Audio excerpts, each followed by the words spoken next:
celiac trunk, but you can't see the three branches coming off of it.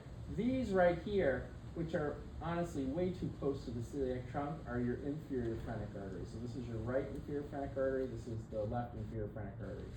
Here's your superior mesenteric artery, which is flopped over your left renal vein. Here's your left renal artery, and then over here, and then over here, you can see right renal arteries. Sometimes people can have two or more renal arteries on either side, by the way. So I think that's what they're trying to show, is this person happens to have two renal arteries, which is absolutely fine. Then, right, we see the abdominal aorta continuing, and then right here, and then right over here, we see the gonadal artery. So this is the right gonadal artery traveling across the inferior vena cava, and then here we have the left gonadal artery heading for the gonads, the ovaries of the testes. Oh yeah, Laura, sorry. No problem. I just want Always going to split or diverge to form smaller arteries.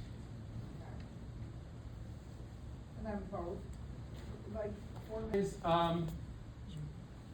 you can also see the inferior mesenteric artery coming off to the side. Usually, as a rule of thumb, most of these models show the inferior mesenteric artery kind of coming off to the left side of the aorta, which is anatomically correct.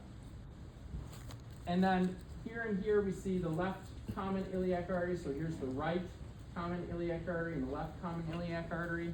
And then you have to tilt this up a little bit to see where they branch into the internal and external iliac artery. So here on the left, all right, we can see where that left common iliac artery splits into a left internal iliac artery and a left external iliac artery.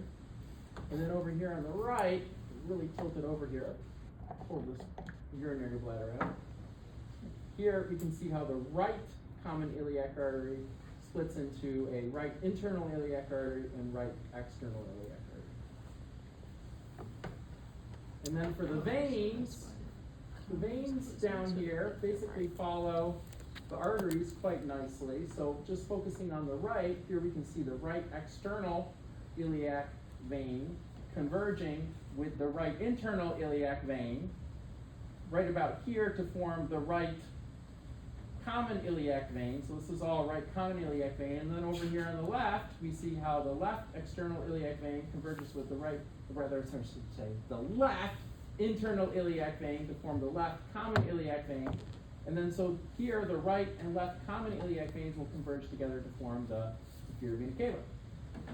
And then over here, you can see the right gonadal vein directly converging with the inferior vena cava.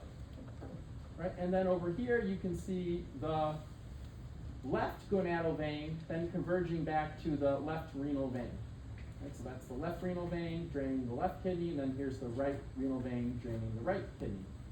And then up here, this is the left adrenal gland, or suprarenal gland, and it is being drained by the left suprarenal vein, which drains prematurely into the left renal vein. If we did show you the right suprarenal vein, it would be draining directly into the inferior vena cava, right? Because that inferior vena cava is shifted over to the right, so it doesn't need to take a detour like the left suprarenal vein. All right, everybody, that's it.